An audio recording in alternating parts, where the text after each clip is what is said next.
Welcome to SK study point Siliguri. इस video में हम लोग देखने जा रहे हैं फॉर्मूला किस प्रकार लिखेंगे। जी हाँ, क्रिस क्रॉस मेथड की मदद से सूत्र लिखने की विधि को हम लोग सीखेंगे और बहुत ही आसान तरीके से किसी भी यौगिक का अणुसूत्र को लिखना हम लोग सीख जाएंगे। चलिए तो इस वीडियो को शुरू करते हैं।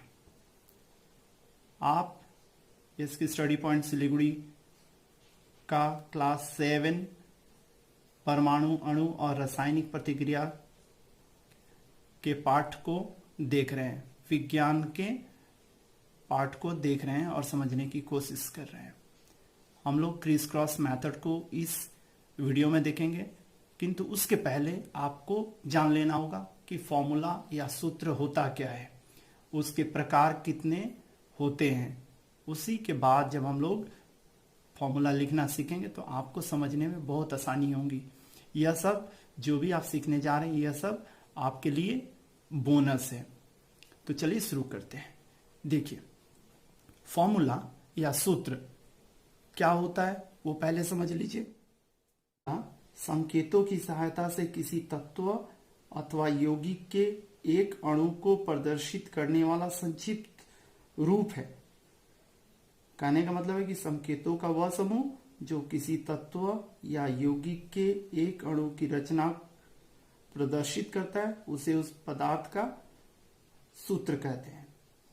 और जो सूत्र होता है वह 4 तरह का होता है। देखिए, molecular formula, empirical formula, structural formula, chemical formula.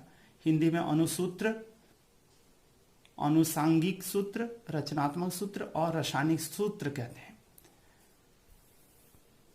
अब देखिए, आप अणुसूत्र में होता क्या है। जैसे उदाहरण के तौर पे जल, इसका सूत्र हम लोग लिखते हैं H2O। इसमें बेसिकली दिखाया जाता है परमाणुओं की वास्तविक संख्या को।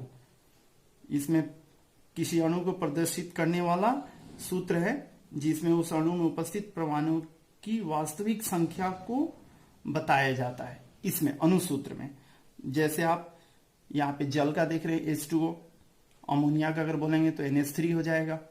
ठीक है। अब देखिए अनुसांगिक सूत्र, इंपेरिकल फॉर्मूला। हाइड्रोजन का, हाइड्रोजन पर ऑक्साइड देखिए H2O2, इसमें परमाणुओं की संख्या का अनुपात देखिए H हाइड्रोजन और ऑक्सीजन का अनुपात कितना है 1:1, 2:2 मतलब 1:1 के रूप में हो गया। यहां पर होता क्या है, किसी पदार्थ के अणु में उपस्थित परमाणुओं की संख्या के अनुपात को प्रकट करने वाला सूत्र है इंपेरिकल फॉर्मूला। ठीक है। इसमें अनुपात के रूप में दिखाया जाता है कि हाइड्रोजन और ऑक्सीजन का अनुपात कितना है। अगर अमोनिया का रहता तो N:H कितना होता 1:3 हो जाता। ठीक है। अब स्ट्रक्चरल फॉर्मूला देख लीजिए, रचनात्मक सूत्र।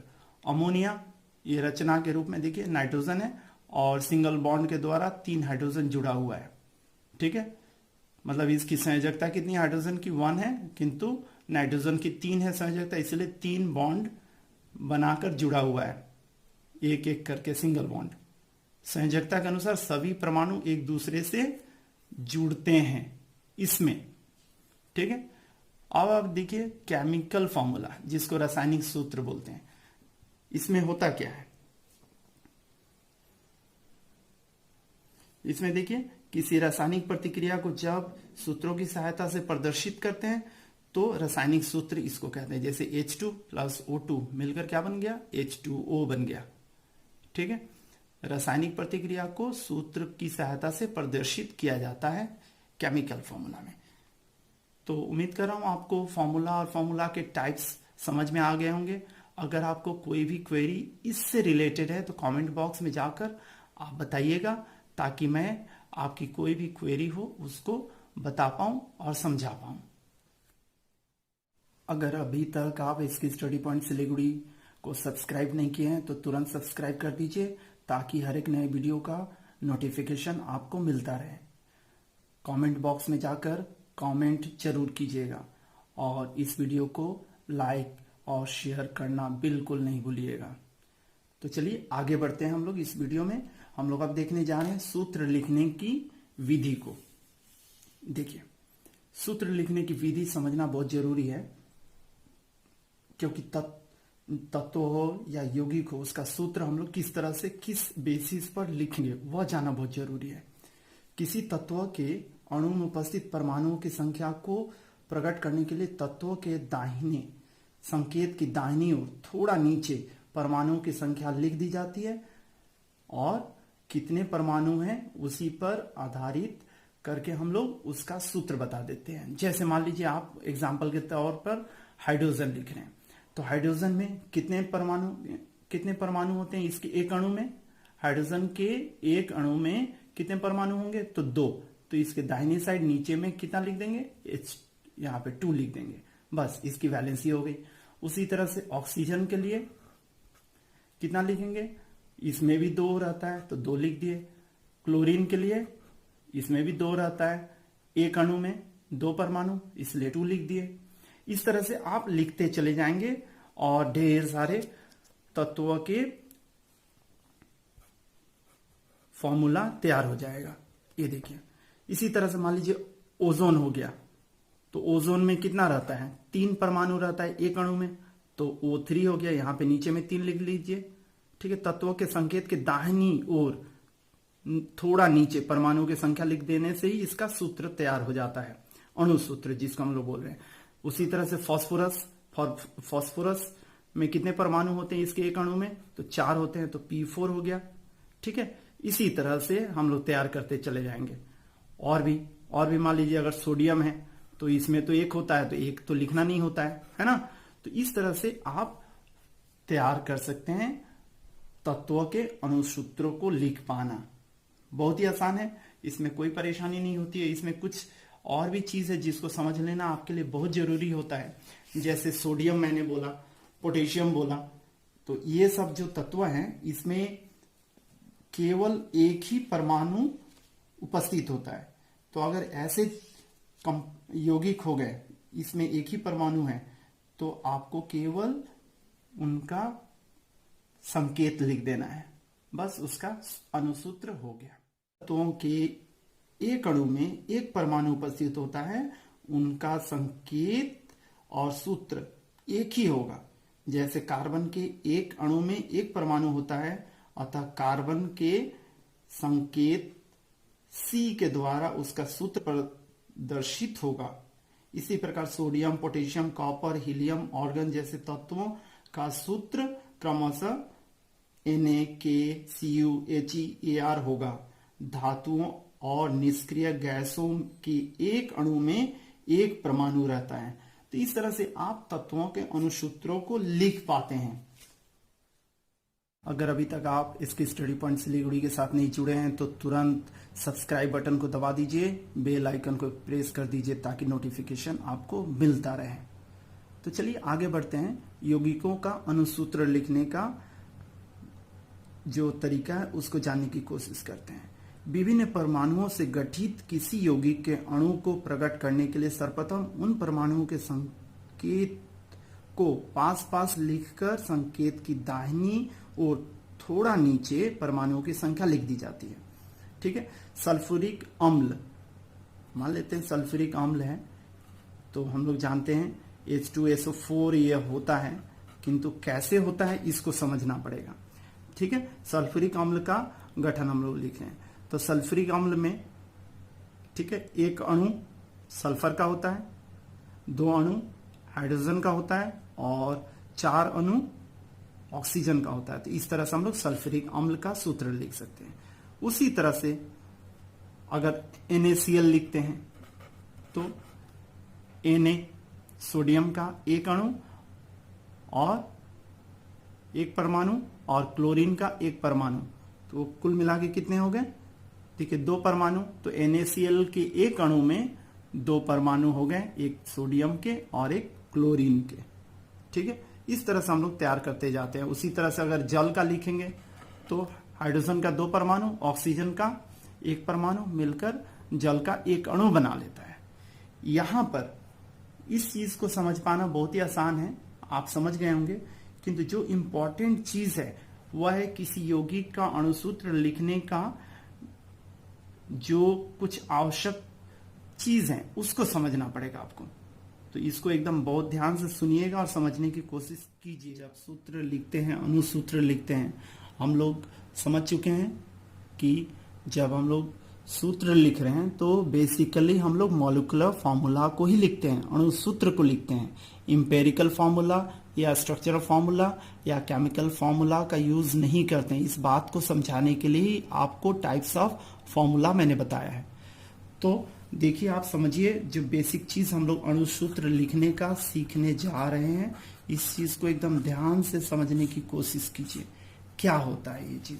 देखिए, यदि किसी यौगिक का निर्माण एक धातु और एक अधातु से, ठीक है, एक धातु और एक अधातु से अगर होता है तो यौगिक का अणुसूत्र लिखने में सर्वप्रथम धातु का संकेत बाईं तरफ और अधातु का संकेत दाहिनी तरफ लिखते हैं। तो मान लेते हैं कि Cl और Na क्या है? धातु है, और Cl क्या है? अधातु है। तो इन दोनों धातु अधातुओं से मिलकर कोई यौगिक बन रहा है। तो जो यौगिक बन रहा है उसमें जो धातु होगा उसको पहले लिखना है और अधातु को बाद में लिखना है।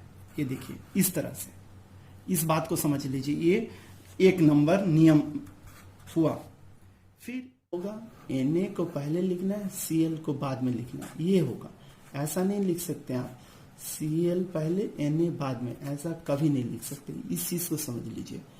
धातु अधातु दोनों अगर किसी यौगिक के रचना में हो तो धातु पहले अधातु बाद में होगा।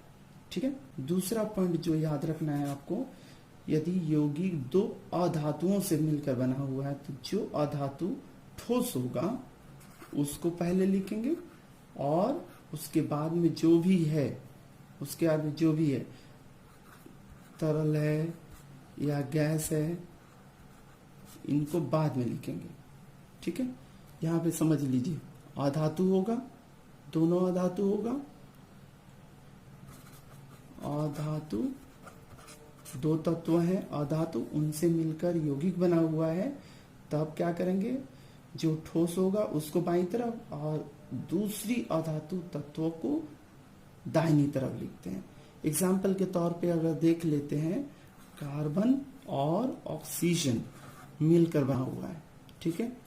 तो कार्बन डाइऑक्साइड अगर बनता है तो CO2, कार्बन मोनोऑक्साइड बनता है तो CO। इस तरह से लिखेंगे।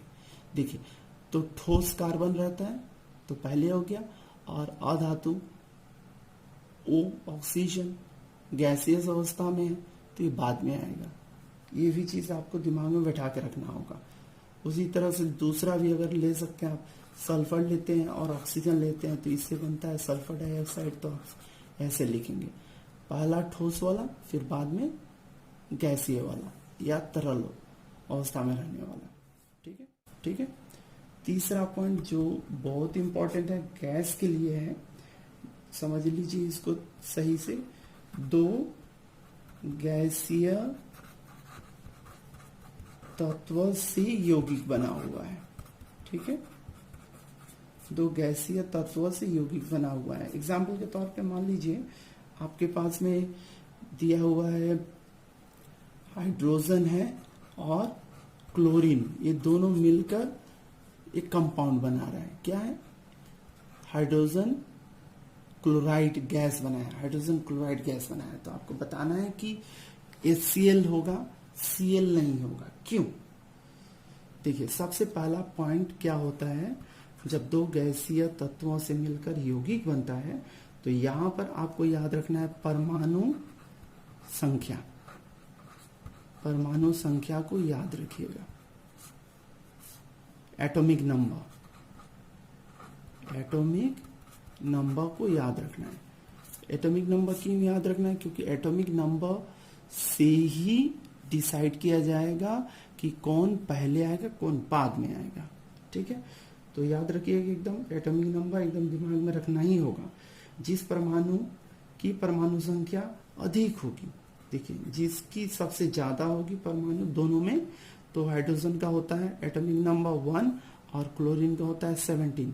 तो सबसे ज्यादा किसका हो गया? क्लोरीन का। तो उसे बाद में और कम परमाणु वाले संख्या के संकेत को पहले लिखते हैं। तो कम किसका है, हाइड्रोजन का, इसीलिए पहले हो गया, और क्लोरीन का ज्यादा इसलिए बाद में। उसी तरह से हाइड्रोजन ऑक्सीजन को लेके अगर हम लोग बना रहे हैं तो क्या बनता है, जल बनता है।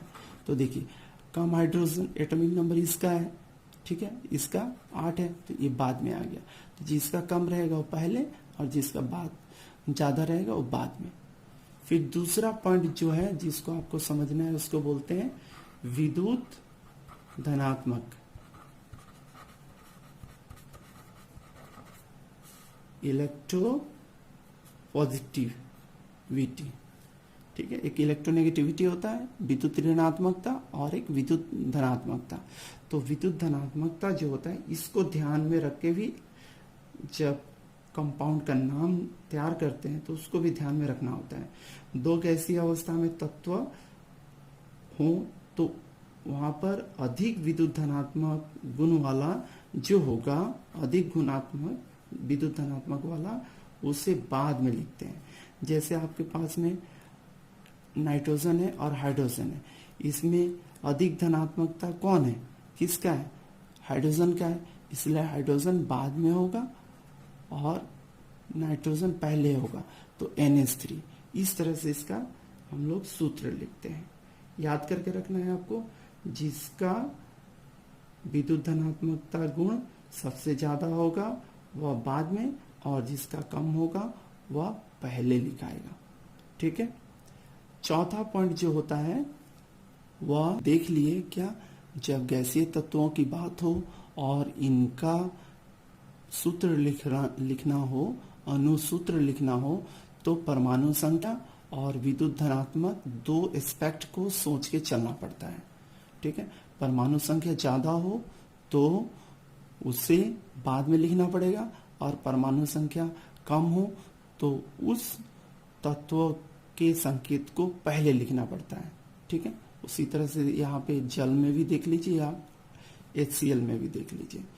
दूसरा पॉइंट था जिसको विद्युत धनात्मक कहते हैं, जिसका विद्युत धनात्मक गुण ज्यादा होगा उसे बाद में लिखना होगा उसके परमाणु को, और जिसका कम होता है उसको पहले लिखना होता है, ठीक है। उम्मीद कर रहा हूं आपको यह क्लियर हो गया होगा। चौथा पॉइंट जो है, जो आपको समझ में आ ही गया होगा, उसको बोला जाता है संयोजकता। सूत्र लिखते समय तत्व या मूलकों की संयोजकता को सरल अनुपात में लिखते हैं। संयोजकता का मान 1 होने से सूत्र लिखना आवश्यक नहीं है। जैसे NaCl, इसका 1 है, तो हम लोग यहाँ पर केवल NaCl लिखेंगे। देखिए ये 1 लिखने की जरूरत नहीं होती है, ठीक है। थोड़ा नीचे लिखते हैं, कहाँ पे लिखते हैं, संयोजकता संख्या को तत्व के परमाणु या मूलक की दाहिनी ओर थोड़ा नीचे लिखते हैं। देखिए इस चीज को, ये 4 एस्पेक्ट्स हैं, 4 नियम है, जिसको आप दिमाग में बैठा लीजिए, ताकि जब भी सूत्र लिखे, अनुसूत्र लिखे, आप को कोई कंफ्यूजन नहीं होगा, कुछ समझने में दिक्कत नहीं होगी, आप आसानी से लिख पाएंगे। इस वीडियो में हम लोग सीखने जा रहे हैं criss cross method, how to write formula using criss cross method. हम लोग पूरी बेसिक समझ चुके हैं, फॉर्मूला किसे कहते हैं, फॉर्मूला कितने प्रकार के होते हैं, और फॉर्मूला लिखने के लिए बेसिक क्या जरूरी होते हैं, क्यों किसी के परमाणु को पहले लिखते हैं किसी तत्व का, किसी को बाद में लिखते हैं, इसका लॉजिक क्या है, ठीक है। तो चलिए शुरू करते हैं किस तरह से हम लोग क्रिस क्रॉस मेथड का यूज करते हैं, ठीक है। तो बेसिकली हम लोग जब बेसिक्स ऑफ राइटिंग फॉर्मूला सीखे थे, उसी में हम लोग समझ गए हैं कि किस तरह से लिखते हैं वैलेंसीज, और उसको लेके चलते हैं। तो पहले मॉडल देख लेते हैं कि क्या है मॉडल फॉर्मूला लिखने का। मान लीजिए यह संयोजकता है, ठीक है, X M परमाणु का और N परमाणु का Y है। तो होता क्या है, ये वाला इसके सफिक्स में नीचे चला आएगा और ये वाला इसके सफिक्स में नीचे चला आएगा। मतलब होगा क्या, M Y N X। यह जो लिखने का तरीका है यही कहलाता है क्रिस क्रॉस मेथड। बहुत ही साधारण और बहुत ही इजी है। फिर से देख लीजिए, अगर मेरे पास कंपाउंड A है, ए और बी से बना हुआ कंपाउंड है, ठीक।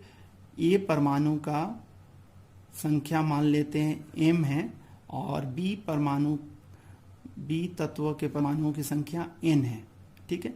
तो A तत्व का m परमाणु और B तत्व का n परमाणु प्रतिक्रिया करेंगे, या फिर इनसे जो कंपाउंड बन रहा है, ठीक है, इन तत्वों से, तब इसका जो अणु, इसके जो संयोजकता है, ऊपर में हम लोग संयोजकता लिखते हैं कितने हैं, वह यहाँ पे आ जाएगा और इसका वाला इसके नीचे में आ जाएगा।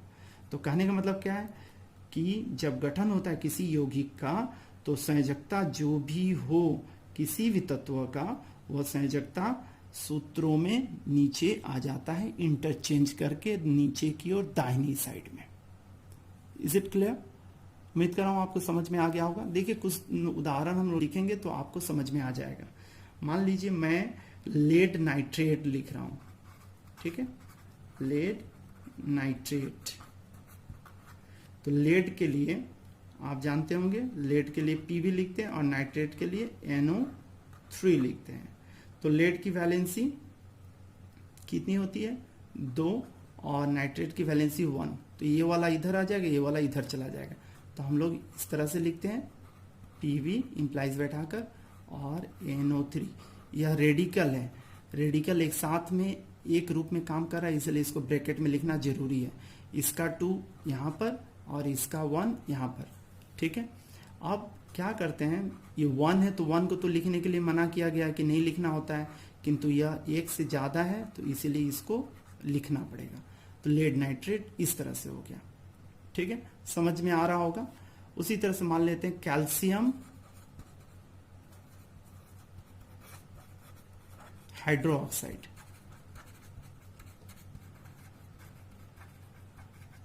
देखिए कैल्शियम के लिए Ca और हाइड्रोक्साइड के लिए OH।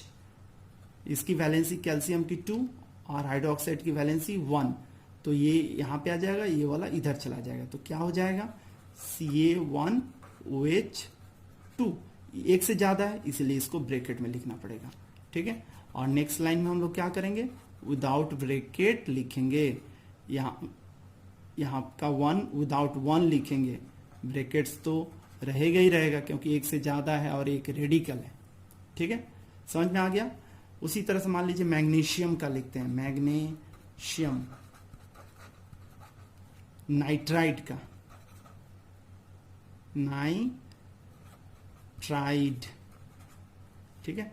तो मैग्नीशियम Mg हुआ और नाइट्राइड N हुआ। इसकी वैलेंसी होती है 2, इसकी वैलेंसी होती है 3। तो ये 3 यहां पे आ जाएगा, ये 2 इसके नीचे में चला जाएगा।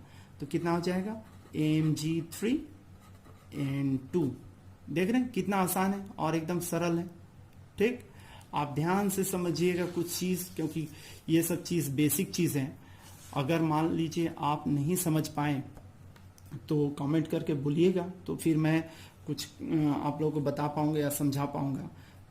अगर नहीं बताइएगा, नहीं लिखिएगा, कमेंट नहीं कीजिएगा तो समझ में नहीं आएगा और बताना भी संभव नहीं होगा। और एक उदाहरण देखते हैं, अमोनियम सल्फेट। अमोनियम के लिए लिखते हैं NH4 और इसकी वैलेंसी होती है 1, और सल्फेट लिखते हैं SO4, इसकी वैलेंसी होती है 2। तो ये वाला 2 इधर आ जाएगा, ये 1 इधर में आ जाएगा। चूंकि एक से ज्यादा है, ये रेडिकल है, इसलिए इनको ब्रैकेट में ही लिखना होगा, ठीक है। और अगर 1 है तो बाद में ब्रैकेट हटा देना होगा। तो देखिए क्या हो जाएगा, NH4 SO4। तो ये हुआ अमोनियम सल्फेट, ठीक है। इसी तरह से मान लीजिए आपके पास में सोडियम कार्बोनेट है, ठीक है, सोडियम कार्बोनेट है। सोडियम के लिए Na और कार्बोनेट के लिए CO3। इसकी वैलेंसी कितनी हो गई, 1, और कार्बोनेट की वैलेंसी 2। तो कितना हो जाएगा, Na2CO3। 1 है तो ब्रैकेट में डालने की जरूरत नहीं है, बस इतना ही हो गया। इस तरह से आप फॉर्मूला सब आसानी से लिख सकते हैं। यहाँ पर आप कुछ चीज़ है जो मैं बता देना चाह रहा हूँ, उसको याद करके रखिएगा आप।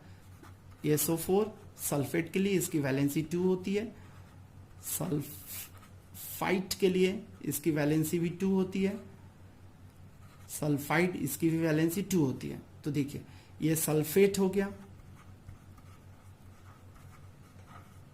ये सल्फाइट हो गया और ये सल्फाइड हो गया।